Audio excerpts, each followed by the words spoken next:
All right, guys. Thought I'd just give you a little update on the mini house. I've done a little bit of work. I had an electrician friend of mine come yesterday, and he started going through and buttoning up what was,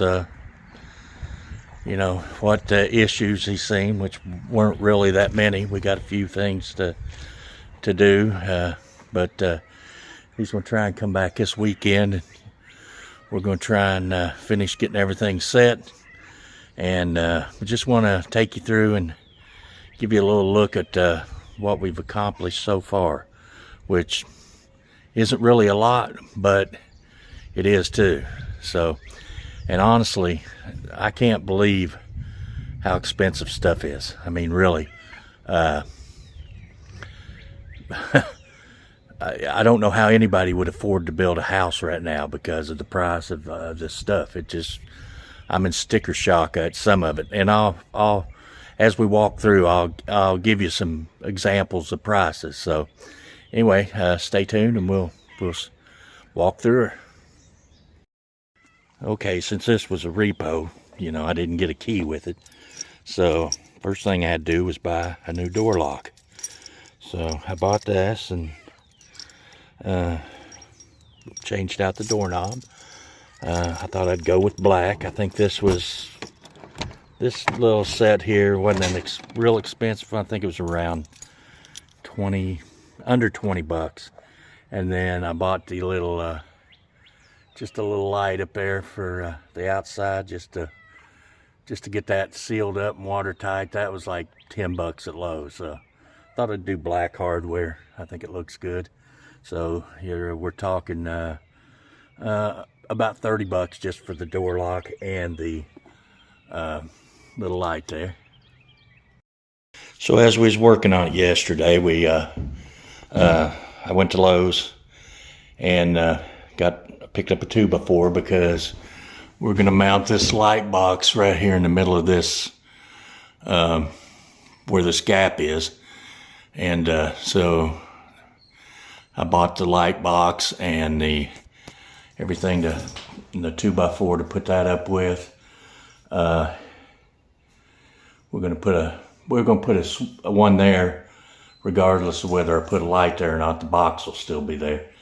And then when my friend comes back, we're gonna move this box off the surface and move it over to where it's not hanging below the level of the ceiling, because that will be our 10 right there.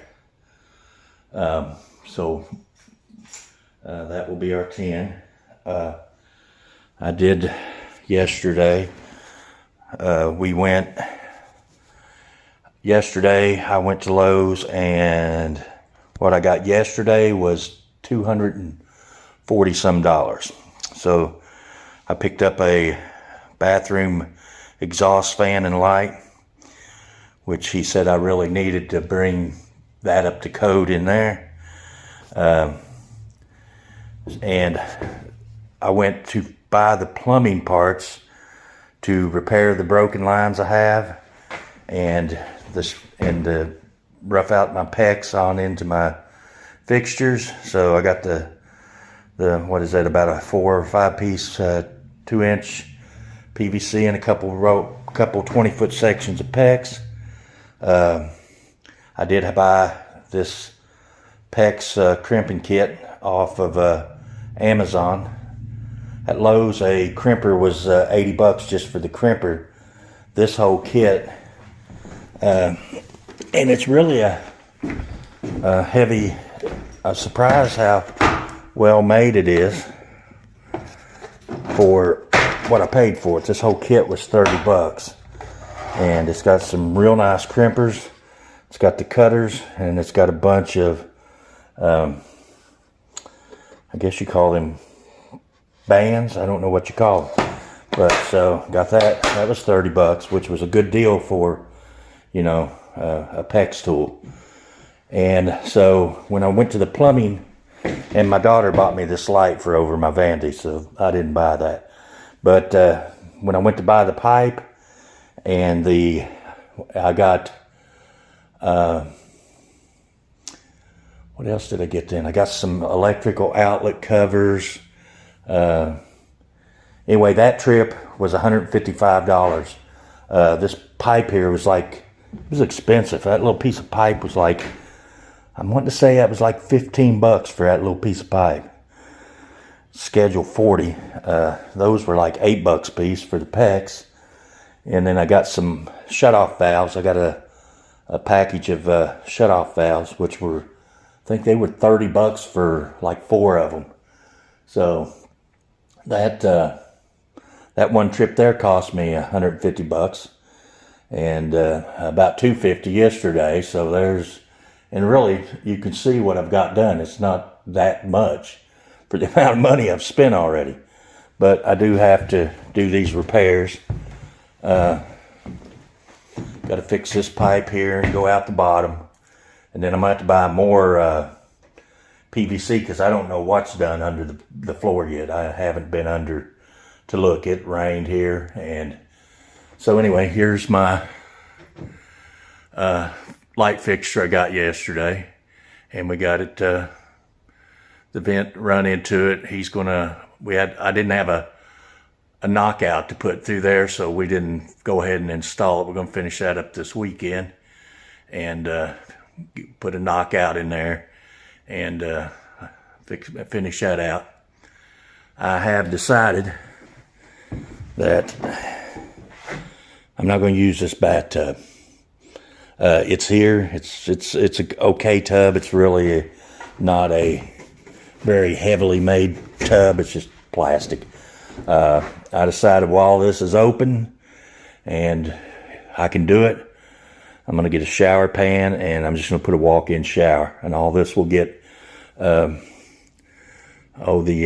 HardieBacker, and I'm going to tile it all and tile this whole floor. So this whole floor will be tile, and I'm going to use the uncoupling membrane on the floor to keep the tile from cracking and moving. It allows the tile to move much better than HardieBacker.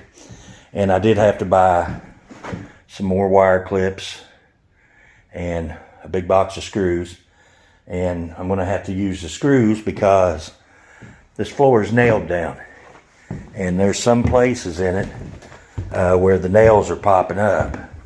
So I'm going to have to go through this floor and drive every nail down, and then I'm going to go back and screw it down. So I'm going to screw down every joint and screw the floor down and make sure it's good. And because right here right here is the worst spot, and so that's wanting to, every time nails keep working up. So I'm going to take care of that.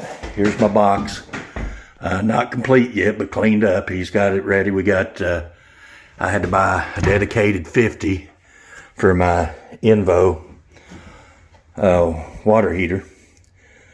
This piece of wire right here, 4/0 aluminum, for 12 foot of this was $70 for 12 foot of wire.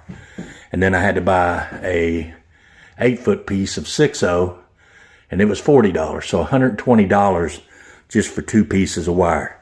This ground wire right here that runs out, $30 for the ground wire. So I've got, there's $160 right there just in ground wire, or just in wire from the box out. And so that was a pretty good chunk. But and he cleaned up all my wires, and the wires that were hanging out before actually went to the light over here in the bathroom light and fan. I guess they just never got around to putting it in. So and we just temporarily mounted my Invo here, because this will, once the wall's up, this will move out to the front of the wall and be mounted on the outside.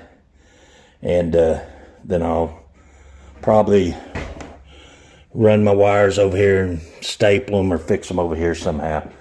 Have a shut-off valves on them so I can access that if something were to go wrong.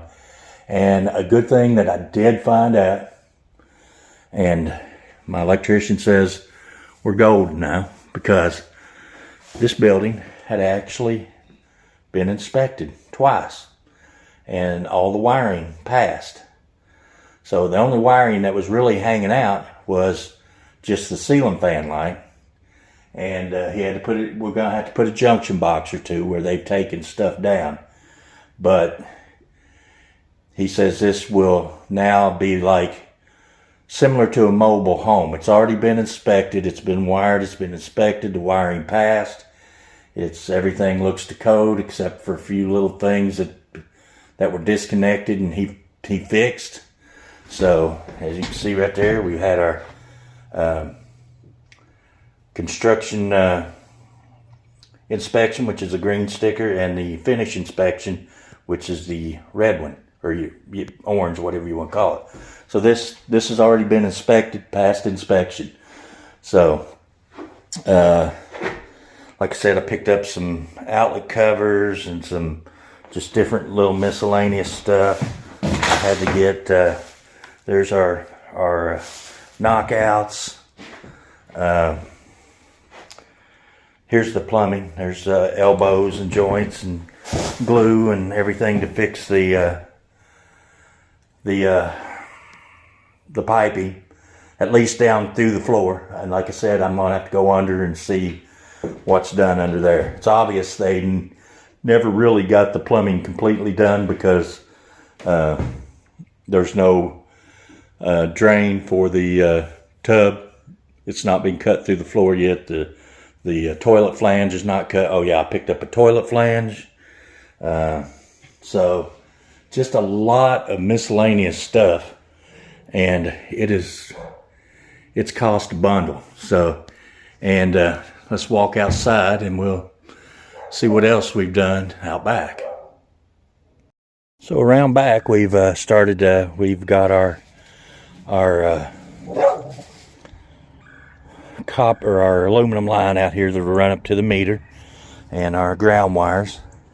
We've started digging the trench. I still got to get the underground pipe to put that wires and grounds through. We have I don't know if you can see it down there, but there's a ground rod there. So we're going to ground it at the bottom of the pole, which will go right here. And then we'll dig a little trench over, and we have a second ground rod here, which he said we needed a second ground 6 foot from the ground at the pole. So we're going to do, I'll probably have to buy some more of that copper wire because I don't think we're going to have enough. So we're in the process of doing this, and then once we get this done and our pole set, we should be able to get the utility company out here and let them check this part out, and they should hook me up. And once I get electric, you know, I'm coming out here, so I'll be living and working as we go. So another expense I'm going to run into is with this this pole, and this was given to me by Boomstick. It was an awesome gift, and his contribution to the tiny house project. But my electrician buddy come out here and looked at it, and the meter base is good, the breaker's good, but he said I will probably have to replace this box because I don't know if you can see that or not, but it is completely rusted out on the bottom. And he said he does not think that will pass inspection. It's got to be fixed solidly, and he says this is rusted so bad that the bottom's just basically falling out. That's unforeseen, but so that's another expense I'm going to have to. He seems to think I can probably pick up a box for, $100, maybe less, for just the enclosure. We'll use the 200 amp breaker, and we'll move this out to the we're gonna, while we got this box off and got it disassembled, we're going to go ahead and take the meter base, and we're going to move everything up to where the weatherhead is flush with the top of the box. That way we're just ensured that we can get it in the ground fairly deep and get the 12 foot we need for the electrical inspector, the utility company, to give us the okay, because that's really the only stipulation he gave me. You know, get your pole in, get it hooked up, make sure the weatherhead's 12 foot from the ground, and we should be good. So anyway, that's just a kind of a look at what we've accomplished so far. So anyway, I just want to give y'all a little breakdown of what we got done and what kind of what it's cost, because it's yeah. So the trip I made to get the wire to run outside and all that stuff I needed, and the breakers, that trip was, I think, $300, and then another $240 or $250. I think it was $247 yesterday. And then the plumbing stuff, $150, $150 something for block, and I'm not even counting miscellaneous things that I have bought. But yeah, I don't know how anybody could. I'm really glad I got this one as far along as I did, because honestly, if I had to do all that, it's going to be costly. My sister's getting ready to do one, not hardly this big, and it's just an empty shell. So I'll be interested to see how that compares to what I'm doing here. And she's getting family members to do a lot of the work for free. So it'll all be material costs. So, and I'll be interested to see how that plays out. So anyway, guys, I appreciate y'all watching. Getting ready to drive up to Ironton, Ohio. Cat jumped up on me. And pick up some free cabinets that were donated. So a guy on Facebook Marketplace, I wanted to buy some cabinets. He had them, and he sold them to another guy, but the other guy didn't want them all. And I guess he told the guy that bought them about me and sent me a message to have me call the guy, and he told me I could have the rest. So anyway, that's where we're going today. Pick up some cabinets. See you guys later. Appreciate you watching.